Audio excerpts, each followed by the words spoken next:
Hi, I'm Kelly. And hi, I'm Geoff. And this is Blueprints for Belonging, where we're exploring how to build conscious connection in a disconnected world. Because belonging doesn't happen by accident. Mm-hmm. It happens by design.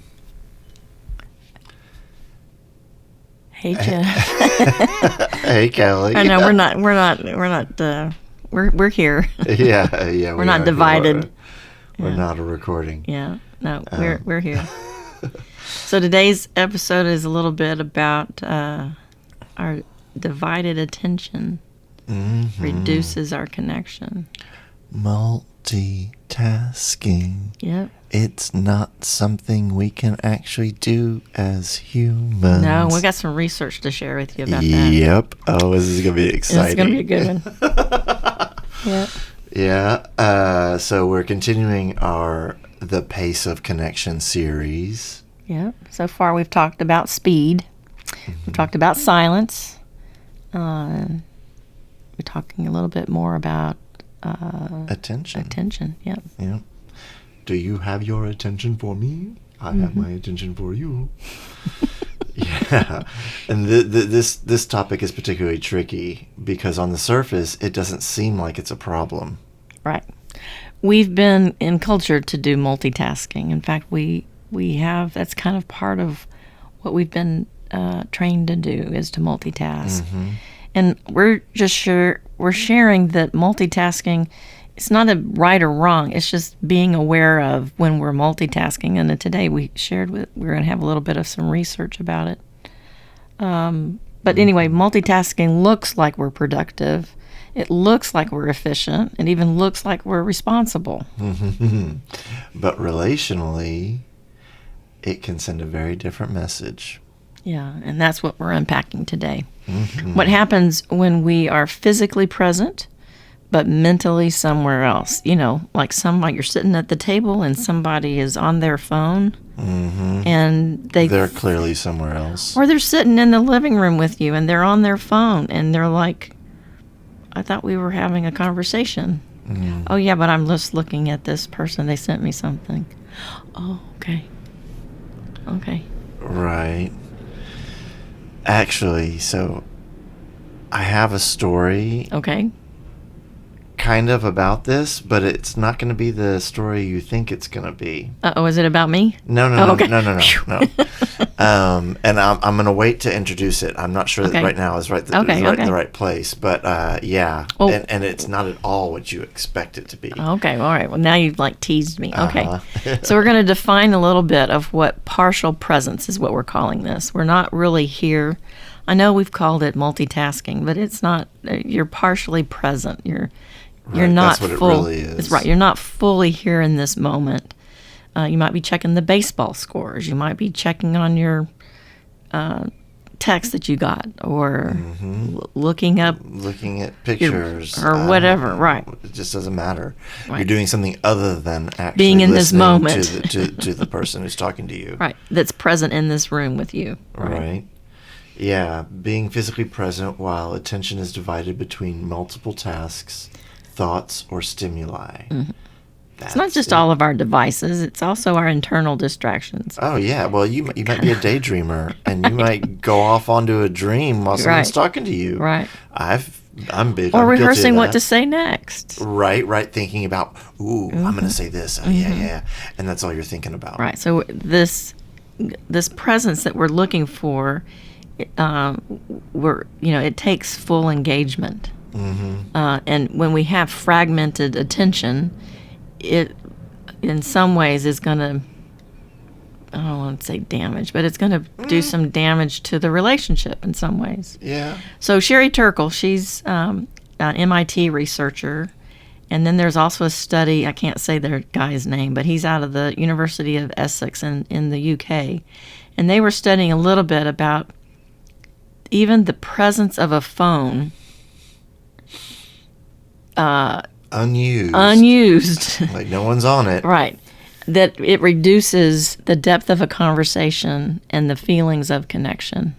Right. Just the presence of the phone in the room or at the table. Right. Sitting on the table. It could rather be than in your pocket. It could be in your pocket. It could be you holding it in your hand,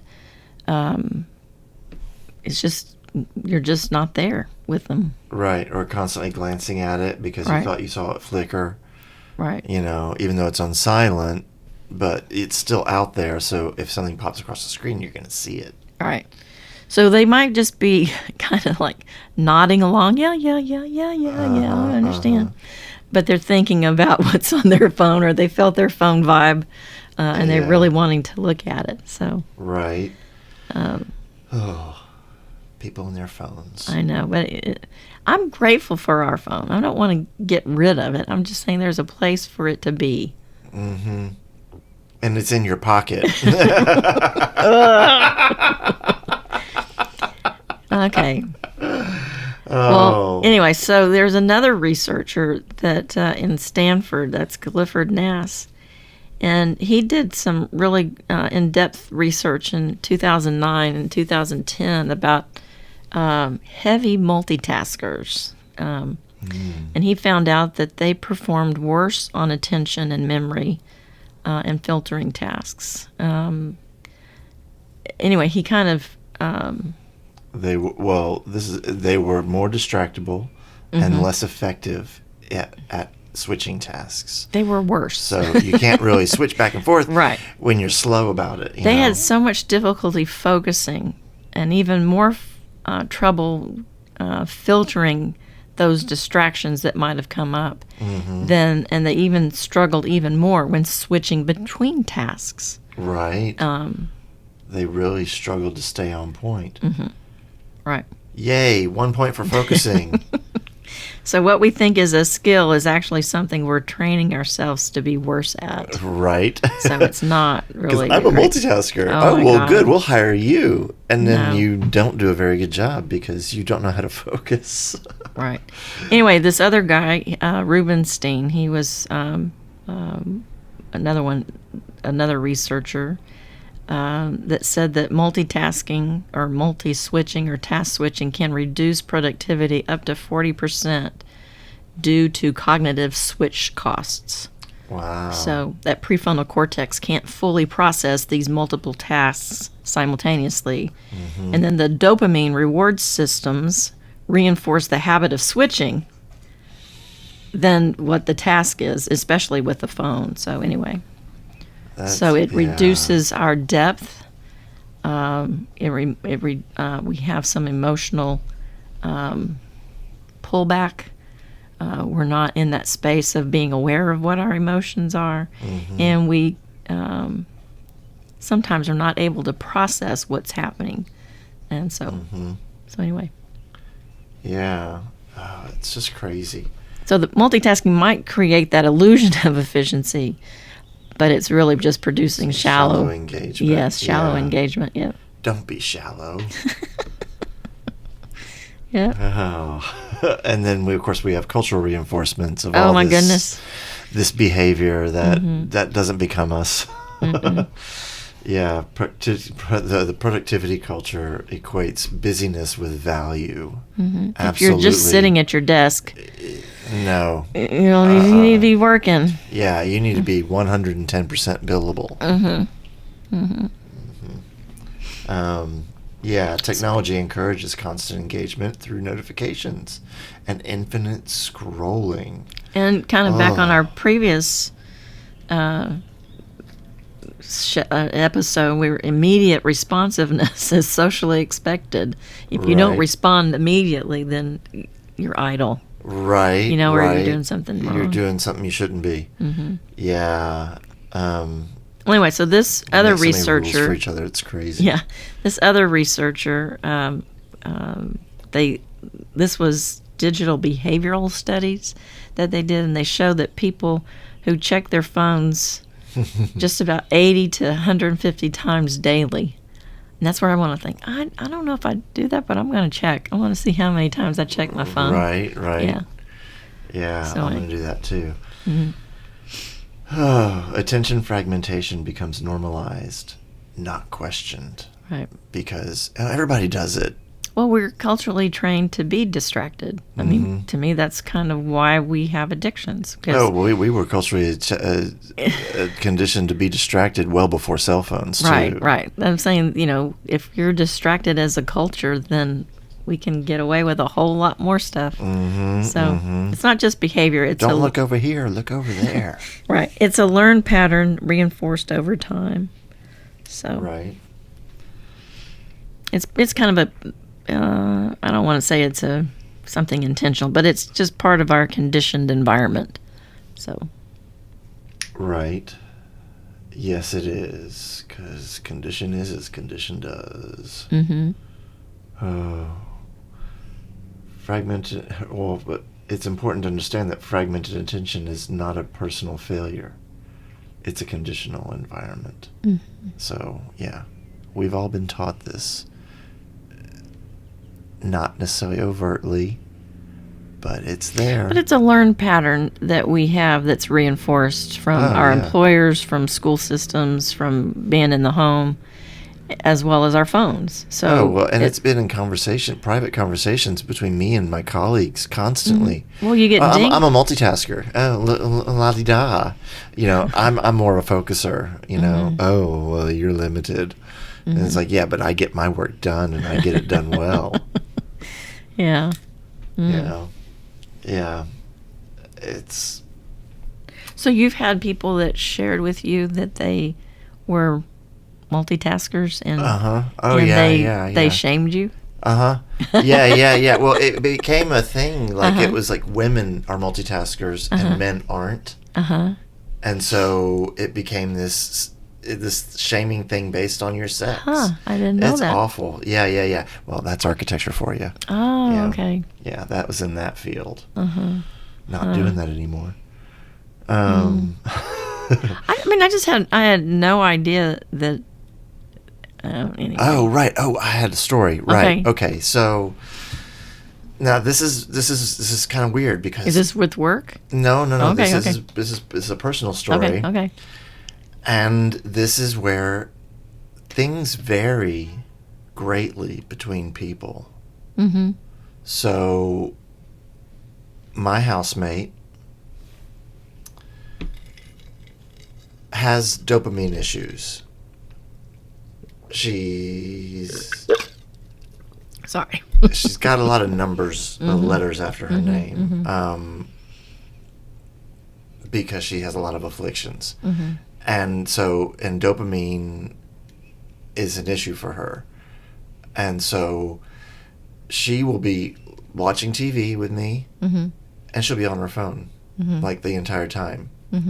And it used to drive me crazy. And I used to be like, are you even paying attention? And she's like, yes, because she can actually multitask. She can actually multitask. She can take in what's on the TV. She can take in what I'm talking about and what's on her phone all at the same time. And it took me a while to come around to that. It's like, is she just playing a game? Sometimes. Sometimes she's actually looking for stuff. Yeah. So I don't always know what's on her phone. So it behooves us to actually be open to any eventuality. So don't go judging people who are on their phone a lot. Like, guys, you just can't do anything without that thing, can you? Because, well, they might have a backstory that needs their phone. Yeah, that they're getting a dopamine hit that they can't get any other way because their body is depleted of it because they've been experiencing CPTSD for their entire lives. And that is a depleting kind of issue. So, because people's stories are much bigger than we ever give them credit for, right? Unless we know. Yeah. So be patient with people, please. We can all be friendly. So I wanted to share a little bit more about what dopamine depletion is. Oh, okay, cool, yeah. It's usually it's usually describing just a feeling that they don't feel excited or rewarded. Motivation is low. And things that used to feel good don't feel the same. Don't really do don't that hit. trick Nope, anymore. they don't do it anymore. You feel flat, restless, unfulfilled. Yeah. And yet, the constant scrolling, the binge watching, the high stimulation, and the repeated quick fixes are rewards for them. Right. Right. So scientifically, dopamine isn't literally running out. Mm-hmm. It just doesn't get delivered. It doesn't get delivered. as it used Right. to. Right. Right. It's about how your brain is responding to that stimulation. Right. And whether it's turning on the dopamine or not. Right. Like I like for me, it's music, like really good music. Mm-hmm. It just makes my body move. I just love it. Right. Sometimes it is playing a little game that I have on my phone. Mm-hmm. It just kind of allows me to like not think about anything. Right. Even if I might have the TV on or I'm just sitting there. So Right. sometimes it's all right to have that. So Oh yeah, absolutely. It's about knowing the difference of when and where. right. So So we have these subtle signals of disconnection. That's that lack of eye contact and delayed responses or yawning. I can't help that sometimes. I I yawn know. in front of people who are giving presentations, and I'm like, it's just I my don't body. mean it to be- It's just my body crying out for oxygen. But That's it's not all about it is. it's not about what you're doing. It's the story that people put to it. Right. So- Oh, am I boring you? Right. It's Yeah. right. Yeah. Yeah. And sometimes, they kind of hear these internal messages. Oh, I must not be that important to you. Like he's yawning right now.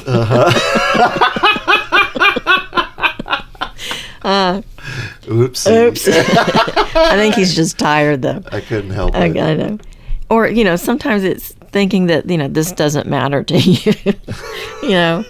Or Right. Anyway. I'm competing with someone else, or I'm not important. right.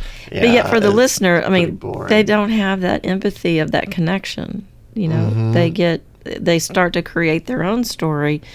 This isn't worth my time and energy to stay in this type of friendship or relationship. Right. I'm done with this I'm guy. done with He this does guy. it all the time, and I'm tired of Yeah. it. It's just not worth it. Yeah, it's so easy to get down about stuff like that. Yeah, Carl Rogers Foundation, they had another little expanded study. They talked about when people are feeling heard and connected, that increased the trust and openness and in some ways cooperation with each other. But they found that pretty much people spend about 40-something% of their time mind wandering. So... Right. Mind wandering correlates with lower happiness. Yeah. Really? Yeah. But I'm a daydreamer. I was born this way. Uh-huh. And I don't think I have lower happiness. I think Mm-hmm. I think I'm very happy. I don't typically daydream when I'm in conversation with somebody. That's the difference, I guess. But if I'm on my own, Yeah. I'll stop and stare into space, and I'm off somewhere else. So there's nothing about it that it's wrong. Oh, right. Okay. Connection requires that mutual awareness and emotional attunement in any relationship, whether it's my dog, my partner, my children, Right. or a friend. Yeah. It's gonna, and sometimes we usually do not ask, "Hey, is this a good time to talk?" Yeah.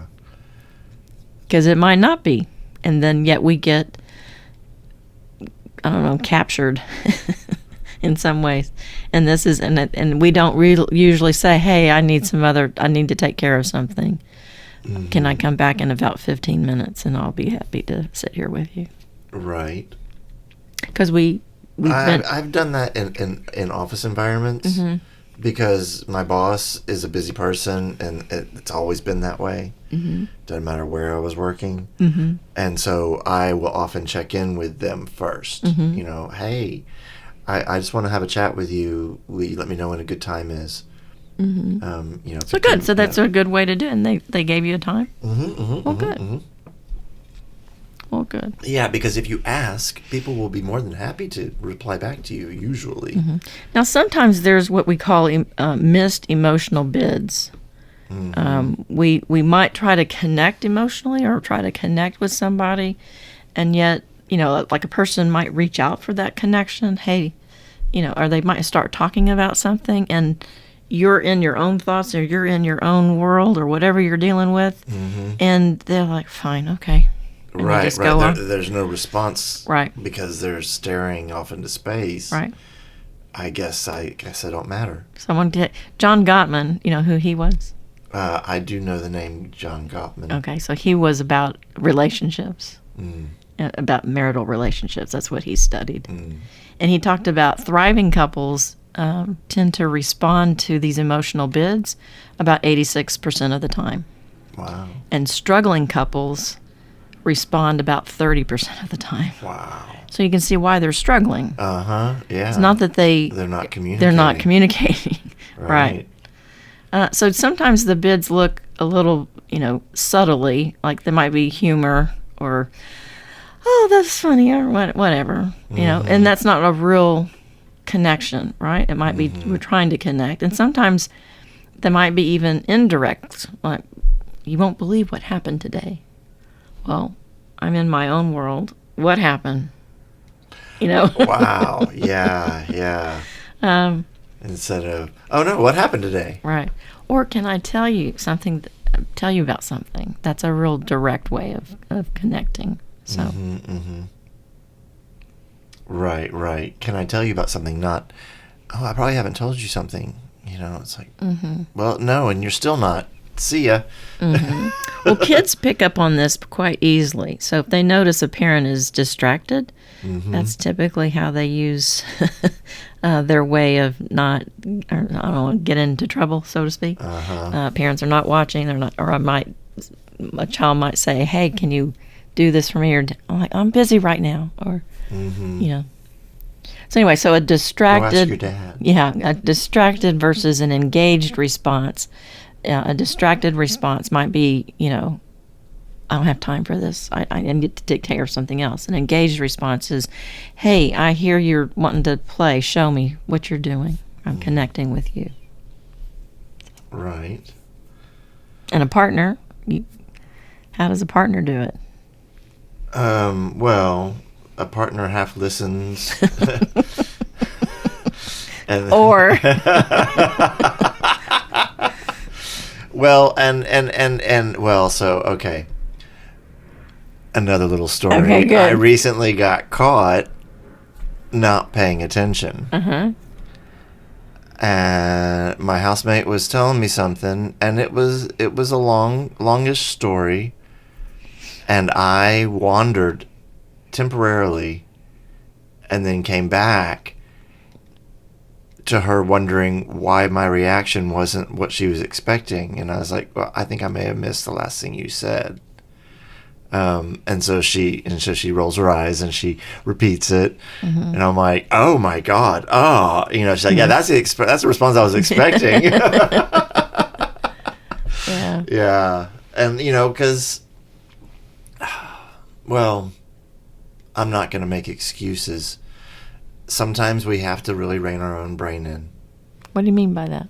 Well, when you la la la la la la la, you're staring off into space, but someone's talking to you. Nope, save that for later. You got to pay attention. So giving attention to the relationship especially when it's in the room. Well, yeah, when it's in the room. I mean, yes, that's the most times that you give it attention, when it's in the room. Yeah. Be present with the people that are with you. And the dogs. And the the cats. animals. And the cats. And the plants. Be present for the plants in your garden.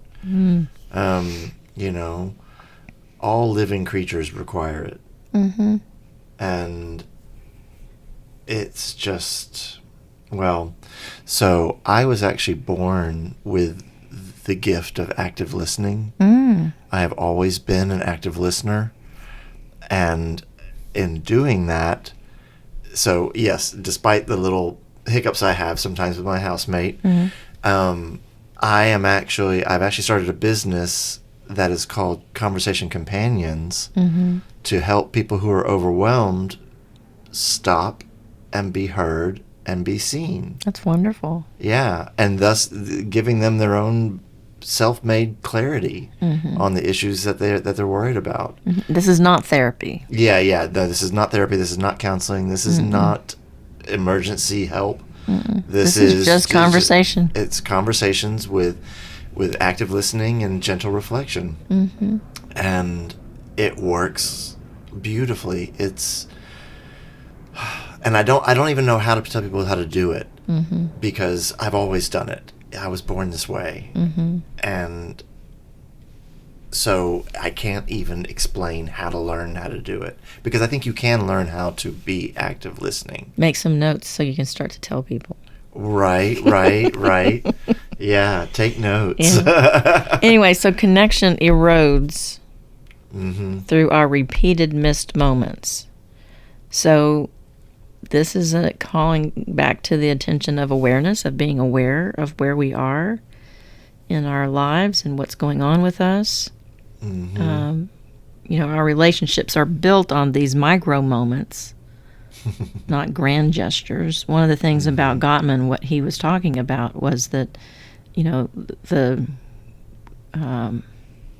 people that are struggling is, this is how you start to try to connect with each other, is, might be a good way to kind of work on that.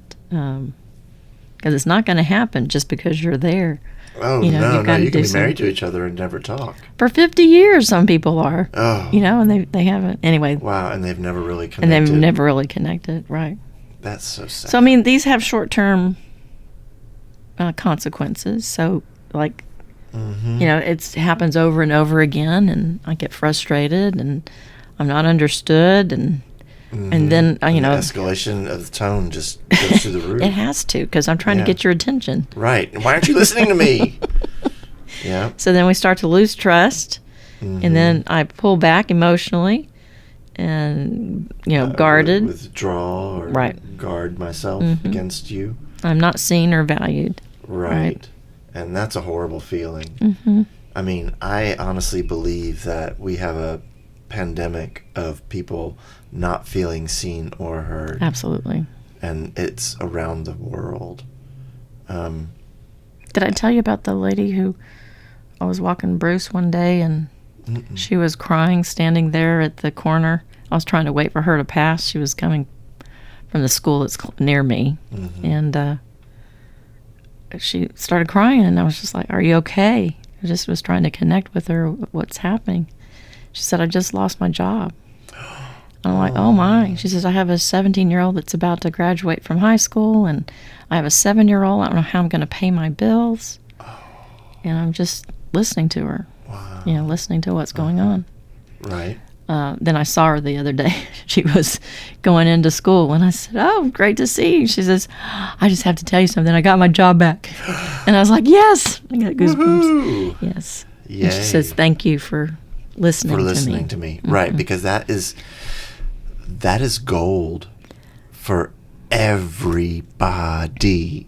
They just want to be heard and seen. And not all the time. No, it's but when it's something serious in their life that's but going on. But when it's inconsistent, this is where it triggers that emotion or anxiety or these avoidant patterns. There's other research that talks about anytime you have a phone that's being used during a meal, it reduces the enjoyment and connection. Yes. Yeah. Oh my God. Yeah. So much so. Yeah. Yeah. So anyway. And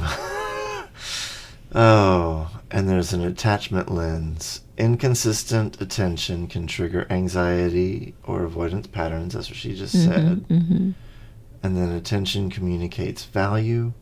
Yes, it does. And everybody has value. And where attention goes, connection follows. Right. So we need to build our awareness, investigate our meaning, and building our awareness is identifying those internal distractions or external distractions that might be going on. Noticing what's happening with you internally, is my attention divided, or am I here? Am I present? Investigate what's the meaning behind it. Am I prioritizing something else besides this person that's right in front of me? What story am I living? Is it about urgency or avoidance? Or productivity. Yeah. And what am I afraid of that will happen if I pause? Sometimes they think, I won't get my job done, I'll get fired. They keep going off on that one. And then generate choice, kind of micro shift those. If my eyes are not on the person, or my devices are causing me to kind of pay attention to something else, return back my attention to this person. So anyway, don't be on relational autopilot is what we're suggesting. Be present and aware in all your relationships. Right, and it's never too late to switch off the autopilot and get back in touch with the person who's right in front of you. And everyone will be pleased with that shift if they see you put away what you're doing and go. Yeah. You want to start with the awareness practice? Yeah. Okay. Practical application? No. You want to do the awareness practice? Yeah, the awareness practice. Okay. Yeah. We've already talked enough. Yeah. Where is my attention right now? I think you're right here. Right. My attention is right here, right now. But are you listening to me? Yeah. No? Yes, I am. Okay. I got you in my ears. Okay, that's good. But this is what we want you to ask yourself, where is my attention right now? So during an interaction where you might notice that you start drifting, or you picked up your phone, think about it. Where are you? Am I listening to understand or respond? What is this communicating to the other person, right? How does it come off to them? What story am I making right now? Right. Am I here, or is somewhere else in my mind? Sometimes our bodies also do this. Like some people can just tell you're not attentive or you're not present by the way you're standing or sitting, or you're turned around with your arms folded. Thank you for that one. Yep. Yeah. We don't even realize that we're doing these things. So I just want to remind people that presence is a trainable skill. There you and go. We haven't really, we've been taught a lot about. We haven't really done. But we haven't done this one, no. But we Yeah. haven't talked about it as much as that. But presence is a trainable skill. Yeah. It'll be coming up soon, I promise. Yes, it will. Might even have to have an in-person one. Never know. Oh, right. Yep. That would be cool. Well, so here we go. So this one is tricky. I've been guilty of losing attention in conversations, but at the same time, I am an active listener by birth. So usually when people are speaking to me, they have my undivided attention, and they know it. Yeah. So we got to be careful of our phones. What are some other things we have to be careful of? Right. Multitasking. Different things. Daydreaming in the middle of a conversation. I have work. If you bring your work home. Well, then you probably need to work on work-life balance. Yeah. But, maybe you have that balance that suits you just fine. Yeah, because this is not about blame. Nope. It's about awareness. Right. Yeah. So,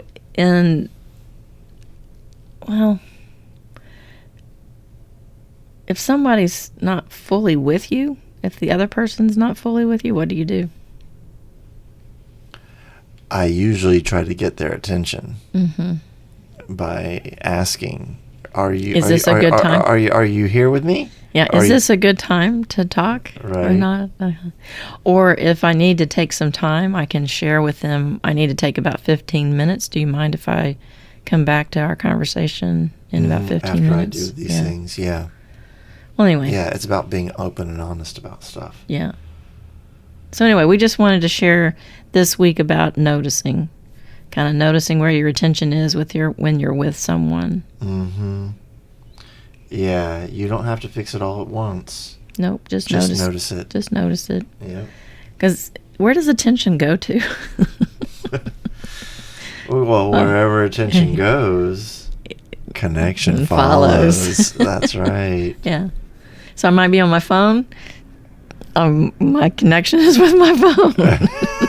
Right. Yeah. And if she's with her dog, then her connection is with her my dog. That's right. Yeah. Well, anyway, thank you guys for being here. We sure appreciate you following us. Thank you very much. Bye-bye. Bye-bye. Thanks for listening to Blueprints for Belonging. If you enjoyed this episode, be sure to follow. Leave a 5-star rating for us and share it with a friend. You can find us on Spotify, Apple Podcasts, or wherever you like to listen. Your support helps us keep building conscious connection in this disconnected world.